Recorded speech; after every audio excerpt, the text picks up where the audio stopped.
the three things that I want to leave with you, just these three. I could do 10, I could do a whole life class. But just these three things will carry you if you let them. First and foremost, knowing who you are. Knowing who you are. Being able to answer this question, who am I? And what do I want? Who am I really? My answer is I am God's child. I am that which is born of all that is.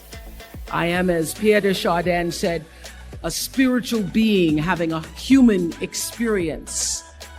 Come trailing the breath of the ancestors yet, but trailing the breath of the angels, and understanding that because I am connected to the source of all that is possible for me. That's who I am. And what do I want? I don't want to just be successful in the world.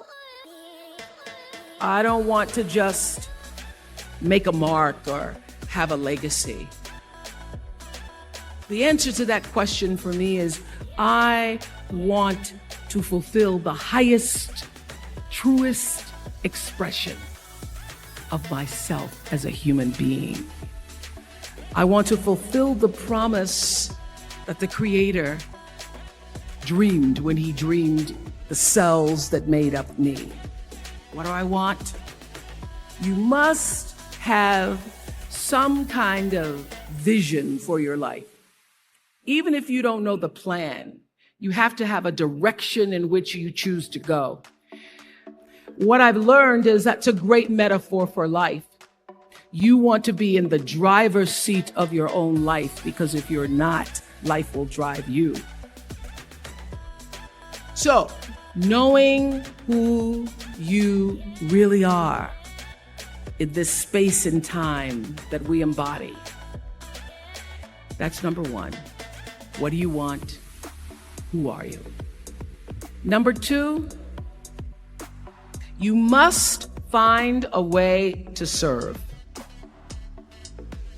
Martin Luther King said that not everybody can be famous, but everybody can be great, because greatness is determined by service. Now, we live in a world where everybody wants to be famous and where we admire people for just being famous. We think being known brings us value. The truth is, all of that will fade in time. In 3 years, you won't be able to name the housewives of Atlanta.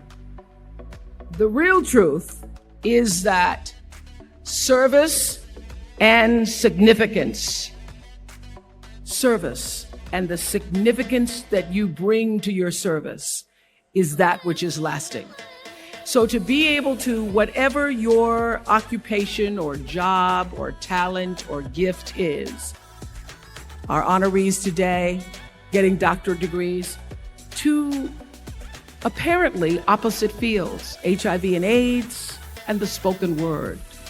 But what they have in common is service, using the spoken word in service to community and the world, using your knowledge and information about HIV and AIDS and medicine in service to the world. And if you look at all the most successful people in the world, whether they know it or not, they have that paradigm of service. Everybody's talking about Mark Zuckerberg and the IPO.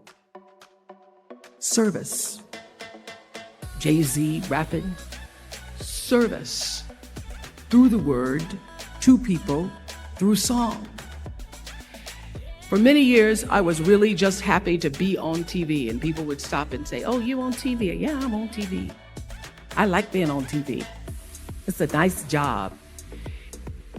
And it was about the time that I received my honorary doctorate from Spelman around 1993. So I don't know if that had something to do with it. I thought of myself as Dr. Winfrey. That I went back and I took a long look at what it was I was doing on TV and made a decision that I was no longer going to just be